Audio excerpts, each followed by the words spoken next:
അമൃത് Veni life quit presents daily news സായാഹ്ന വാർത്തകൾ powered by Pulimoottil silks KSFE in association with Joya Lucas.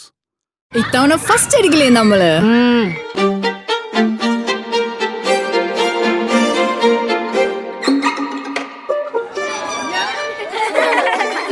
കുട്ടികൾക്കൊക്കെ pain ശല്യം ഉണ്ടാകും. അതുകൊണ്ട് ലൈസ് കിറ്റ് ഉപയോഗിച്ച് ക്ലാസ്സിൽ വരാൻ പ്രത്യേക ശ്രദ്ധിക്കണം. ലൈസ് കിറ്റ് ലൈസ് റിമൂവർ പെയിൻ ശല്യത്തിൽ നിന്നും ഉടനടി ആശ്വാസം. നമസ്കാരം, ഞാൻ നീതു കൃഷ്ണ. ഡെയിലി ന്യൂസിന്റെ സായാഹ്ന വാർത്തകളിലേക്ക് സ്വാഗതം. ഇന്ന് ജൂലൈ 18 വെള്ളിയാഴ്ച. രാഷ്ട്രീയ ജീവിതത്തിൽ പല അർത്ഥത്തിലും ഉമ്മൻചാണ്ടി തന്റെ ഗുരുവായിരുന്നുവെന്ന് പ്രതിപക്ഷ നേതാവ് രാഹുൽ ഗാന്ധി. ജനങ്ങളുടെ വികാരങ്ങൾ മനസ്സിലാക്കാൻ കഴിഞ്ഞ വലിയ നേതാവായിരുന്നു ഉമ്മൻചാണ്ടിയെന്നും കേരള രാഷ്ട്രീയത്തിന്റെ ആവിഷ്കാരമാണ് അദ്ദേഹമെന്നും രാഹുൽ ഗാന്ധി പറഞ്ഞു. ഒരു മനുഷ്യന്റെ വികാരം മനസ്സിലാക്കാൻ കഴിയുക എന്നതാണ് ഒരു വിഷയത്തെക്കുറിച്ച് അഗ്രഗണ്യമായി സംസാരിക്കുന്നതിനേക്കാളും ഒരു പ്രശ്നത്തെക്കുറിച്ച് ആഴത്തിൽ ചിന്തിക്കുന്നതിനേക്കാളും പ്രധാനമെന്നും അത് ഏറ്റവും കൂടുതൽ ഉൾക്കൊണ്ട വ്യക്തിയായിരുന്നു ഉമ്മൻചാണ്ടിയെന്നും രാഹുൽ പറഞ്ഞു. ഉമ്മൻചാണ്ടി നേരിട്ടത് നീതീകരിക്കാനാവാത്ത രാഷ്ട്രീയ വേട്ടയാണെന്നും അപ്പോൾ പോലും അദ്ദേഹം ആരെയും കുറ്റപ്പെടുത്തി സംസാരിച്ചിട്ടില്ലെന്നും രാഹുൽ ഗാന്ധി പറഞ്ഞു. പുതുപ്പള്ളിയിൽ ഉമ്മൻചാണ്ടി അനുസ്മരണ പരിപാടിയിൽ പങ്കെടുത്ത് സംസാരിക്കുകയായിരുന്നു അദ്ദേഹം. രണ്ടാം ഓർമ്മ ദിനത്തിൽ ഉമ്മൻചാണ്ടിയെ അനുസ്മരിച്ച് പ്രതിപക്ഷ നേതാവ് VD സതീശൻ. ആൾക്കൂട്ടത്തെ ആഘോഷമാക്കിയ ഉമ്മൻചാണ്ടി അതേ ആൾക്കൂട്ടത്തെ കണ്ണീരണിയിച്ചു മടങ്ങി എന്നാണ് വൈകാരികമായി തന്റെ ഫേസ്ബുക്ക് പോസ്റ്റിൽ അദ്ദേഹം കുറിച്ചിരിക്കുന്നത്. മറ്റൊന്നും അന്വേഷിക്കാതെ അദ്ദേഹം ആവശ്യം മാത്രം കേട്ടു, പരിഹാരമുണ്ടാക്കി. അങ്ങനെയാണ് ഉമ്മൻചാണ്ടി എന്ന പേര് സ്വർണ്ണലിപികളാൽ ആലേഖനം ചെയ്യപ്പെട്ടതെന്നും അദ്ദേഹം എഴുതി. ദേശീയ ശുചിത്വ റാങ്കിങ്ങിൽ കേരളത്തിന് നേട്ടം. കേന്ദ്ര നഗരകാര്യ മന്ത്രാലയത്തിന്റെ സ്വിച്ച് സർവേക്ഷൻ പുരസ്കാരങ്ങളിൽ കണ്ണൂരിലെ മട്ടന്നൂർ നഗരസഭയ്ക്ക് പ്രത്യേക അംഗീകാരം ലഭിച്ചു. ഓരോ സംസ്ഥാനത്തെയും മികച്ച ശുചിത്വ നഗരങ്ങൾക്കുള്ള പ്രോമിസിംഗ് സ്വച്ഛ് ഷെഹർ പുരസ്കാരമാണ് മട്ടന്നൂരിന് ലഭിച്ചത്. 10 ലക്ഷത്തിൽ പരം ജനസംഖ്യയുള്ള നഗരങ്ങളിൽ അഹമ്മദാബാദാണ് ഏറ്റവും മികച്ച നഗരം. ഭോപ്പാൽ രണ്ടാമതും ലക്നൌ മൂന്നാമതുമെത്തി. കേരളത്തിലെ മട്ടന്നൂർ, ഗുരുവായൂർ നഗരസഭകളും തിരുവനന്തപുരം, കോഴിക്കോട്, കൊല്ലം, ആലപ്പുഴ, തൃശൂർ, കൊച്ചി കോർപ്പറേഷനുകളും രാജ്യത്തെ മികച്ച 100 നഗരസഭകളിൽ ഇടം പിടിച്ചു. ചരിത്രത്തിൽ ആദ്യമായാണ് രാജ്യത്തെ 100 ശുചിത്വ നഗരങ്ങളുടെ പട്ടികയിൽ കേരളത്തിൽ നിന്നുള്ള 8 നഗരങ്ങൾ ഇടം നേടിയതെന്ന് മന്ത്രി MB രാജേഷ് പറഞ്ഞു.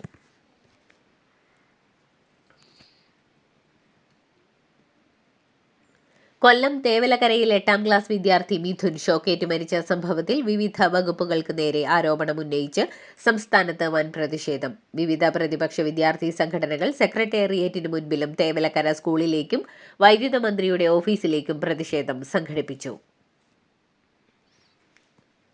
കൊല്ലം തേവലക്കരയിൽ സ്കൂൾ വിദ്യാർത്ഥി മിഥുൻ ഷോക്കേറ്റ് മരിച്ച സംഭവത്തിൽ സ്കൂൾ മാനേജ്മെന്റിന് കാരണം കാണിക്കൽ നോട്ടീസ് നൽകുമെന്ന് വിദ്യാഭ്യാസ മന്ത്രി V ശിവൻകുട്ടി. എന്ത് ചെയ്താലും ശമ്പളം കിട്ടുമെന്ന മനോഭാവം അംഗീകരിക്കാനാകില്ലെന്ന് അദ്ദേഹം പറഞ്ഞു. തേവലക്കര ബോയ്സ് ഹൈസ്കൂൾ പ്രധാന അധ്യാപികയെ സസ്പെൻഡ് ചെയ്യുമെന്നും നടപടിയെടുക്കാൻ സ്കൂൾ മാനേജ്മെന്റിന് നിർദ്ദേശം നൽകിയിട്ടുണ്ടെന്നും മാനേജ്മെന്റ് നടപടിയെടുത്തില്ലെങ്കിൽ സർക്കാർ നടപടിയെടുക്കുമെന്നും ഗുരുതര പിഴവ് അനുവദിക്കാനാകില്ലെന്നും വിദ്യാഭ്യാസ മന്ത്രി വാർത്താസമ്മേളനത്തിൽ പറഞ്ഞു. മാനേജ്മെന്റിനെതിരെ നടപടിക്ക് പൊതുവിദ്യാഭ്യാസ വകുപ്പിന് അധികാരമുണ്ടെന്നും അദ്ദേഹം കൂട്ടിച്ചേർത്തു. കൊല്ലം തേവലക്കരയിൽ സ്കൂൾ വിദ്യാർത്ഥി മിഥുൻ ഷോക്കേറ്റ് മരിച്ച സംഭവത്തിൽ ഗുരുതര വീഴ്ചയെന്ന് റിപ്പോർട്ട്. സംഭവത്തിൽ DGE അന്തിമ റിപ്പോർട്ട് കൈമാറി. സുരക്ഷ ഉറപ്പാക്കാൻ സാധിച്ചിട്ടില്ലെന്ന് റിപ്പോർട്ട് വ്യക്തമാക്കുന്നു. സുരക്ഷാ പ്രോട്ടോകോൾ ഒന്നും ഉറപ്പാക്കിയിട്ടില്ല. സംഭവത്തിൽ ഹെഡ്മാസ്റ്ററുടെ വീഴ്ചയെപ്പറ്റിയും റിപ്പോർട്ടിൽ പറയുന്നുണ്ട്. വൈദ്യുതി ലൈൻ അപകടാവസ്ഥയിലായിട്ട് വർഷങ്ങളായി എന്നും സ്കൂളിലെ അനധികൃത നിർമ്മാണം തടയാനും സാധിച്ചിട്ടില്ല എന്നും റിപ്പോർട്ടിൽ ഉണ്ട്. കൊല്ലത്ത് വിദ്യാർത്ഥി ഷോക്കേറ്റ് മരിച്ച സംഭവത്തിന്റെ പശ്ചാത്തലത്തിൽ സംസ്ഥാനത്തെ മുഴുവൻ എയ്ഡഡ് മാനേജ്മെന്റ് സ്കൂൾ കെട്ടിടങ്ങളിലും വീണ്ടും ഫിറ്റ്നസ് പരിശോധന നടത്തുമെന്ന് മന്ത്രി V ശിവൻകുട്ടി. 2 ആഴ്ചയ്ക്കകം റിപ്പോർട്ട് നൽകാൻ നിർദ്ദേശം നൽകും. ഓരോ കുട്ടിയെയും ഓരോ അധ്യാപകന്റെയും സ്വന്തം കുട്ടിയെ പോലെ കാണണമെന്നാണ് സർക്കാർ നിർദ്ദേശം. കുട്ടികളുടെ ഭാഗത്തു നിന്ന് മാത്രമേ സർക്കാരിന് ചിന്തിക്കാൻ കഴിയൂ എന്നും മന്ത്രി പറഞ്ഞു. കൊല്ലത്ത് സ്കൂൾ വിദ്യാർത്ഥി ഷോക്കേറ്റ് മരിച്ച സംഭവത്തിൽ സ്കൂളിനെ പഴിചാരി വൈദ്യുതി മന്ത്രി K കൃഷ്ണൻകുട്ടി. ഷെഡ് കെട്ടിയത് തെറ്റല്ലേ എന്നും അതെന്തുകൊണ്ടാണ് ആരും പറയാത്തതെന്നും ഇത്തരം അപകടകരമായ വൈദ്യുത ലൈൻ മാറ്റാൻ കഴിയാത്തത് ജനങ്ങളുടെ എതിർപ്പ് കാരണമാണെന്നും മന്ത്രി പറഞ്ഞു. നേരത്തെ തന്നെ ലൈൻ മാറ്റാൻ തീരുമാനിച്ചിരുന്നുവെന്നും വീഴ്ച KSEBിക്കും ഉണ്ടായിട്ടുണ്ടെന്നും മന്ത്രി കൂട്ടിച്ചേർത്തു.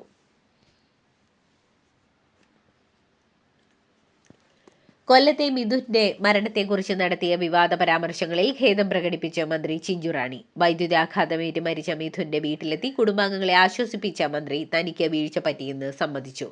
മന്ത്രിയുടെ അനുചിതമായ വാക്കുകളിൽ പാർട്ടിക്കുള്ളിലും അമർഷം പുകഞ്ഞതോടെയാണ് മന്ത്രിയുടെ ഖേദം പ്രകടിപ്പിക്കൽ. സ്കൂൾ സമയമാറ്റത്തിൽ സമസ്തയ്ക്കെതിരെ രൂക്ഷ വിമർശനവുമായി ദീപിക മുഖപ്രസംഗം. മതപഠനം കഴിഞ്ഞ് മതി വിദ്യാഭ്യാസം എന്ന നിലപാട് ശരിയല്ലെന്നാണ് വിമർശനം. മദ്രസ പഠനം 15 മിനിറ്റ് കുറച്ചാൽ പോരെ എന്ന് മുഖപത്രത്തിൽ ദീപിക ചോദ്യമുയർത്തുന്നു. എതിർപ്പുള്ളവർ കോടതിയെ സമീപിക്കുകയാണ് വേണ്ടതെന്നും ദീപിക മുഖപ്രസംഗത്തിൽ പറയുന്നു.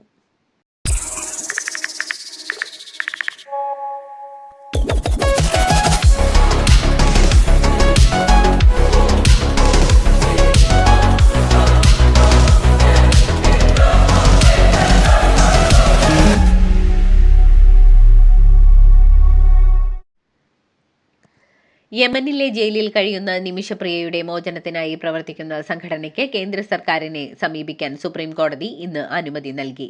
വധശിക്ഷ താൽക്കാലികമായി നിർത്തിവെക്കുന്നതിനുള്ള ചർച്ചകൾക്കായി യമനിലേക്ക് യാത്ര ചെയ്യാൻ അനുമതി തേടാനാണ് സുപ്രീം കോടതിയുടെ നിർദ്ദേശം.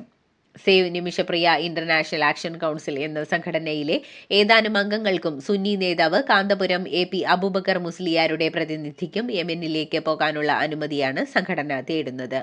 യമനിലേക്ക് പോകാൻ കേന്ദ്രം അനുമതി നൽകുമെന്ന് പ്രതീക്ഷിക്കുന്നുവെന്ന് Nimishapriya action council legal adviser Subhash Chandran വ്യക്തമാക്കി. കേരളത്തിൽ 3 ദിവസം അതിശക്തമായ മഴയ്ക്ക് സാധ്യതയെന്ന് കാലാവസ്ഥാ മുന്നറിയിപ്പ്. ഇന്ന് 4 ജില്ലകളിലാണ് റെഡ് അലർട്ട് നൽകിയിട്ടുള്ളത്. കോഴിക്കോട്, വയനാട്, കണ്ണൂർ, കാസർഗോഡ് ജില്ലകളിലാണ് റെഡ് അലർട്ട്. എറണാകുളം, ഇടുക്കി, തൃശൂർ, പാലക്കാട്, മലപ്പുറം ജില്ലകളിൽ ഓറഞ്ച് അലർട്ടാണ്. ഉമ്മൻചാണ്ടി നവീകരണോദ്ഘാടനം നിർവഹിച്ച പാർക്ക് വീണ്ടും നവീകരിച്ച ശേഷം ടൂറിസം മന്ത്രിയുടെ ക്രെഡിറ്റിലാക്കിയതായി ആക്ഷേപം. ഉമ്മൻചാണ്ടിയുടെ പേരുണ്ടായിരുന്ന കണ്ണൂർ പയ്യാമ്പലത്തെ നടപ്പാതയുടെ ഉദ്ഘാടന ശിലാഫലകം DTPC എടുത്തുമാറ്റിയതിലാണ് പ്രതിഷേധം. എന്നാൽ ഫലകം വെക്കാൻ സ്ഥലമില്ലാത്തതുകൊണ്ടാണ് പഴയത് മാറ്റിയതെന്നാണ് വിശദീകരണം. ആലപ്പുഴ വണ്ടാനം മെഡിക്കൽ കോളേജിൽ അപൂർവ ശസ്ത്രക്രിയ വിജയകരമായി പൂർത്തിയാക്കി ഹൃദയ ശസ്ത്രക്രിയ വിഭാഗം. തലച്ചോറിലേക്കുള്ള രക്തധമനിക്ക് വീക്കം കണ്ടെത്തിയ 66-കാരന്റെ ശസ്ത്രക്രിയയാണ് വിജയകരമായി പൂർത്തിയാക്കിയത്. ലക്ഷത്തിൽ ഒരാൾക്ക് മാത്രം കണ്ടുവരുന്ന അപൂർവ രോഗാവസ്ഥയാണിത് എന്ന് ഡോക്ടർമാർ പറയുന്നു. ശസ്ത്രക്രിയ പൂർത്തിയാക്കിയ 66-കാരൻ ബുധനാഴ്ച ആശുപത്രി വിട്ടു. പാലക്കാട് പ്രാഥമിക പരിശോധനയിൽ നിപ സ്ഥിരീകരിച്ച 32-കാരന് വിശദമായ പരിശോധനയിൽ നിപ നെഗറ്റീവ് എന്ന് സ്ഥിരീകരിച്ചു. പൂനെ വൈറോളജി ഇൻസ്റ്റിറ്റ്യൂട്ടിലെ പരിശോധനയിലാണ് നിപ നെഗറ്റീവായത്. മഞ്ചേരി മെഡിക്കൽ കോളേജിൽ നടത്തിയ പരിശോധനയിലാണ് നിപ രോഗബാധ പ്രാഥമികമായി സ്ഥിരീകരിച്ചത്. നിലവിൽ പാലക്കാട് ചികിത്സയിലുള്ള യുവാവിന്റെ ആരോഗ്യനില തൃപ്തികരമാണ്. മലപ്പുറം കൊണ്ടോട്ടിയിൽ പൊട്ടിവീണ വൈദ്യുതി ലൈനിൽ തട്ടി ഗൃഹനാഥൻ മരിച്ച സംഭവത്തിൽ പ്രതിഷേധം. KSEBയുടെ അനാസ്ഥയാണ് മുഹമ്മദ് ഷാ മരിക്കാൻ കാരണമെന്നും വൈദ്യുതി ബന്ധം വിച്ഛേദിക്കാൻ പോലും തയ്യാറാക്കാത്തതിൽ അനാസ്ഥയുണ്ട് എന്നുമാണ് ആരോപണം. വീടിന്റെ പുറകിലെ തോട്ടത്തിൽ വച്ചായിരുന്നു അപകടം നടന്നത്. പത്തനംതിട്ട കടമ്മനിട്ടയിലെ സ്കൂൾ വളപ്പിലെ പഴയ കെട്ടിട ഭാഗങ്ങൾ തകർന്നു വീണു. 2 വർഷമായി ഈ കെട്ടിടം ഉപയോഗിച്ചിരുന്നില്ല. ഇന്നലെ രാത്രിയാണ് കെട്ടിട ഭാഗങ്ങൾ തകർന്നു വീണത്. വന്ദേ ഭാരതിന്റെ തിരഞ്ഞെടുത്ത ട്രെയിനുകളിൽ തത്സമയ റിസർവേഷൻ ആരംഭിച്ച് ദക്ഷിണ റെയിൽവേ. കേരളത്തിൽ ആലപ്പുഴ വഴിയുള്ള തിരുവനന്തപുരം മംഗളൂരു തിരുവനന്തപുരം ട്രെയിനുകളിലാണ് ഈ സൗകര്യമുള്ളത്. സീറ്റൊഴിവുണ്ടെങ്കിൽ ട്രെയിൻ സ്റ്റേഷനിൽ എത്തുന്നതിന് 15 മിനിറ്റ് മുൻപ് വരെ കറന്റ് റിസർവേഷൻ ലഭ്യമാകുമെന്നാണ് റെയിൽവേ അറിയിച്ചത്. സ്റ്റേഷൻ കൗണ്ടറിൽ നിന്ന് ഓൺലൈനായോ ടിക്കറ്റ് ബുക്ക് ചെയ്യാം. 1 മാസമായി തിരുവനന്തപുരത്ത് കുടുങ്ങിയ ബ്രിട്ടീഷ് നാവികസേനയുടെ യുദ്ധവിമാനം F-35 അടുത്തയാഴ്ച കേരളം വിട്ടേക്കും. ബ്രിട്ടനിലെ നാവികസേന മേധാവിയുടെ അനുമതി ലഭിച്ചാലുടൻ വിമാനം അടുത്തയാഴ്ച ഇവിടെ നിന്ന് തിരിച്ചു പറക്കും. ഇതിന് മുന്നോടിയായി പരീക്ഷണ പറക്കലിനുള്ള അനുമതിക്കായുള്ള നടപടികളും ആരംഭിച്ചിട്ടുണ്ട്. ബ്രിട്ടനിൽ നിന്നുള്ള വിദഗ്ധ സംഘമെത്തി ദിവസങ്ങൾ നീണ്ട അറ്റകുറ്റപ്പണികൾക്ക് ശേഷമാണ് വിമാനത്തിന്റെ തകരാർ പരിഹരിക്കാനായത്. കനത്ത മഴയിൽ റെഡ് അലർട്ട് പുറപ്പെടുവിച്ച വയനാട്ടിലെ ബാണാസുര സാഗർ ഡാമിന്റെ ഒരു ഷട്ടർ ഇന്ന് തുറക്കുമെന്ന് അധികൃതർ അറിയിച്ചു. ഡാമിന്റെ താഴ്ന്ന പ്രദേശങ്ങളിലുള്ളവർ ജാഗ്രത പാലിക്കണം. ഒരു ഷട്ടറിന്റെ 15 സെന്റിമീറ്ററാണ് ഉയർത്തുക. കൺഗ്രാചുലേഷൻസ്. മിടുക്കിയാട്ടോ. പൈലറ്റ് ആവണമെന്ന് പറയണേ. അവളുടെ ആഗ്രഹമല്ലേ, അവള് പറക്കട്ടെ. ചെലവ് എത്രയാന്ന്? KSFE പുതിയ ഹാർമണി ചുറ്റി ചേരണം. കണ്ണടച്ചു തുറക്കും മുമ്പ് അവളുടെ +2 കഴിയില്ലേ. കടം വാങ്ങാതെയും സ്ഥലം വിൽക്കാതെയും കുട്ടികളെ പഠിപ്പിക്കാം. KSFE ഹാർമണി ചിട്ടികൾ. KSFE ഹാർമണി ചുറ്റിയിൽ ചേരുന്ന 100 ഭാഗ്യശാലികൾക്ക് സിംഗപ്പൂർ യാത്ര സൗജന്യം. പ്രമുഖ കന്നഡ നടി ബി സരോജ ദേവിയുടെ നിര്യാണത്തിൽ കർണാടക മുഖ്യമന്ത്രിയുടെ ഓഫീസിട്ട ഫേസ്ബുക്ക് പോസ്റ്റ് ഓട്ടോ ട്രാൻസ്ലേറ്റ് ചെയ്തപ്പോൾ മരണപ്പെട്ടത് സിദ്ധരാമയ്യയാണ് എന്നാവുകയും ഇതിന് പിന്നാലെ ഫേസ്ബുക്ക് ഉടമകളായ മെറ്റയ്ക്കെതിരെ ഗുരുതര വിമർശനവുമായി സിദ്ധരാമയ്യ രംഗത്തെത്തുകയും ചെയ്തു. സോഷ്യൽ മീഡിയ പ്ലാറ്റ്ഫോമുകൾ കൂടുതൽ ഉത്തരവാദിത്തം കാണിക്കണമെന്നും ഇത്തരം വലിയ പിഴവുകൾ പൊതുസമൂഹത്തിന്റെ ധാരണയെയും വിശ്വാസത്തെയും ദോഷകരമായി ബാധിക്കുന്നുവെന്നും സിദ്ധരാമയ്യ പറഞ്ഞു.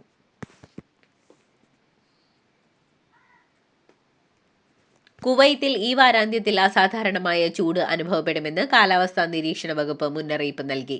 പകൽ സമയങ്ങളിൽ അതിതീവ്ര ചൂടും രാത്രിയിൽ പോലും ചൂടുള്ള കാലാവസ്ഥയുമായിരിക്കുമെന്ന് വകുപ്പ് അറിയിച്ചു.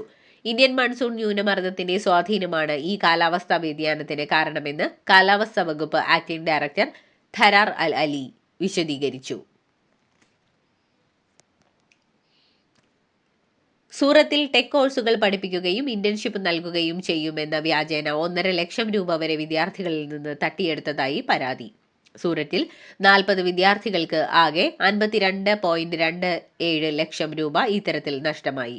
മുംബൈ ആസ്ഥാനമായി പ്രവർത്തിക്കുന്നു എന്ന് പറയപ്പെടുന്ന വിദ്യാഭ്യാസ സ്ഥാപനവും അതിന്റെ സൂറത്തിലെ ഫ്രാഞ്ചൈസിയുമാണ് പണം തട്ടിയതെന്നാണ് വിദ്യാർത്ഥികളുടെ പരാതിയെന്ന് ടൈംസ് ഓഫ് ഇന്ത്യയുടെ വാർത്തയിൽ പറയുന്നു.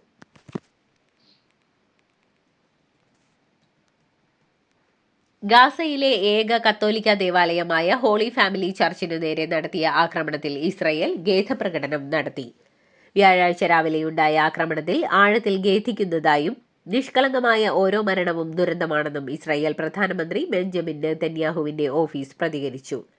സംഭവത്തിൽ അന്വേഷണം നടത്തുമെന്നും ഇസ്രായേൽ വ്യക്തമാക്കി. സംഭവത്തിൽ 3 പേർ കൊല്ലപ്പെട്ടു. പള്ളി വികാരി അടക്കം 10-ലേറെ പേർക്കാണ് ആക്രമണത്തിൽ പരിക്കേറ്റത്.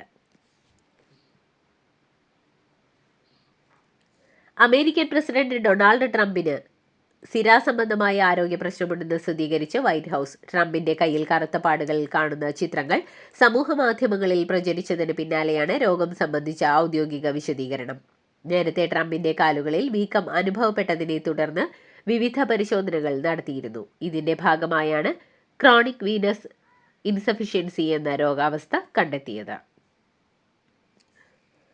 പ്രളയക്കെടുതിയിൽ പാകിസ്ഥാനിൽ കൊല്ലപ്പെട്ട 170 പേരിൽ ഏറെയും കുട്ടികളാണെന്ന് റിപ്പോർട്ട്. പാകിസ്ഥാന്റെ കിഴക്കൻ മേഖലയിൽ പ്രളയക്കെടുതിയിൽ 24 മണിക്കൂറിനുള്ളിൽ മാത്രം കൊല്ലപ്പെട്ടത് 54 പേരാണ്. പഞ്ചാബ് പ്രവിശ്യയിലെ പല മേഖലകളിലും കനത്ത മഴ തുടരുകയാണ്. വീടുകളും റോഡുകളും തുടർച്ചയായി മേഖലയിൽ ഉണ്ടാവുന്ന മിന്നൽ പ്രളയത്തിൽ തകർന്നു. ജൂൺ 26 മുതൽ ആരംഭിച്ച പ്രളയത്തിൽ 85 കുട്ടികൾ മരിച്ചതായാണ് CNN റിപ്പോർട്ട് ചെയ്യുന്നത്.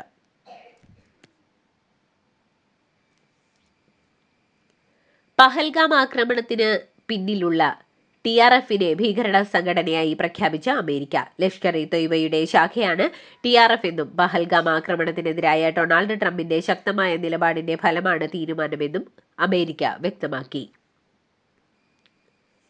TRFുമായി ബന്ധമില്ലെന്ന പാകിസ്ഥാൻ വാദത്തിന് വലിയ തിരിച്ചടിയാണ് ഉണ്ടായിരിക്കുന്നത്. സ്കൈ ഡൈവിംഗ് മേഖലയിൽ നിരവധി റെക്കോർഡുകൾ നേടിയ ഓസ്ട്രിയൻ സ്വദേശിക്ക് ദാരുണാന്ത്യം. ഫിയർലെസ് ഫെലിക്സ് എന്ന പേരിൽ സുപ്രസിദ്ധനായ ഫെലിക്സ് ബൗങ്കാൾട്ടർ എന്ന പാരാജമ്പറാണ് വ്യാഴാഴ്ച ഇറ്റലിയിൽ വെച്ചുണ്ടായ അപകടത്തിൽ കൊല്ലപ്പെട്ടത്. BCCIയുടെ വരുമാനത്തിൽ റെക്കോർഡ് വളർച്ച. 2023-24 സാമ്പത്തിക വർഷത്തിൽ BCCI 9,741.7 കോടി രൂപയുടെ വരുമാനം നേടി. ആകെ വരുമാനത്തിന്റെ പകുതിയിൽ അധികവും സംഭാവന ചെയ്തത് IPL ആണ്. 5,761 കോടി രൂപയാണ് IPLൽ നിന്ന് മാത്രമുള്ള വരുമാനം. ഇതിനു പുറമെ IPL ഇതര രാജ്യാന്തര മത്സരങ്ങളുടെ അടക്കം സംപ്രേഷണാവകാശം വിറ്റതിലൂടെ 361 കോടി രൂപ കൂടി BCCI IPLൽ നിന്ന് സ്വന്തമാക്കിയെന്നും റിപ്പോർട്ടുകൾ പറയുന്നു. ഇതോടുകൂടി ഡെയിലി ന്യൂസിന്റെ ഇന്നത്തെ സായാഹ്ന വാർത്തകൾ സമാപിക്കുന്നു. ഡെയിലി ന്യൂസിനു വേണ്ടി വാർത്തകൾ വായിച്ചത് നീതു കൃഷ്ണ. DailyNewsLive.in വാർത്തകൾ വിരൽ തുമ്പിൽ.